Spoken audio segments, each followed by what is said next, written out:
ಚಿತ್ರದುರ್ಗದ ಜಿಲ್ಲಾ ಪಂಚಾಯಿತಿ ಸಭಾಂಗಣದಲ್ಲಿ ನಿನ್ನೆ ಸಂಸದ ಗೋವಿಂದ ಎಂ ಕಾರಜೋಳ ಕೇಂದ್ರ ಪುರಸ್ಕೃತ ಯೋಜನೆಗಳ ಕುರಿತು ಪ್ರಗತಿ ಪರಿಶೀಲನಾ ಸಭೆ ನಡೆಸಿದರು.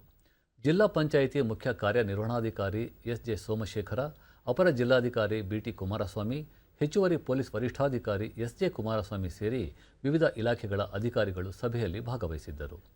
ರಾಜ್ಯ ಸರ್ಕಾರದ ಅನುಪಾತದ ಹಂಚಿಕೆ ಆಧಾರದ ಮೇಲೆ ಹಾಗೂ ಪೂರ್ಣ ಪ್ರಮಾಣದಲ್ಲಿ ಕೇಂದ್ರ ಸರ್ಕಾರದಿಂದ ಬರುವ ಯೋಜನೆಗಳಿಗೆ ಇಲಾಖೆವಾರು ಪ್ರಸ್ತಾವನೆ ಸಿದ್ಧಪಡಿಸುವಂತೆ ಅಧಿಕಾರಿಗಳಿಗೆ ಸೂಚನೆ ನೀಡಿದರು.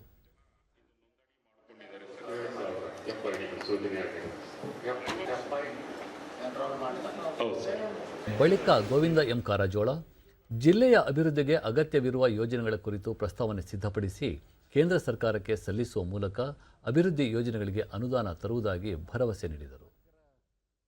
ಸರ್ವೆ ಮಾಡಿ ಒಂದು ಮಾಹಿತಿಯನ್ನು ಕೊಡಿ ಅಂತ ಕೇಳಿದೆ.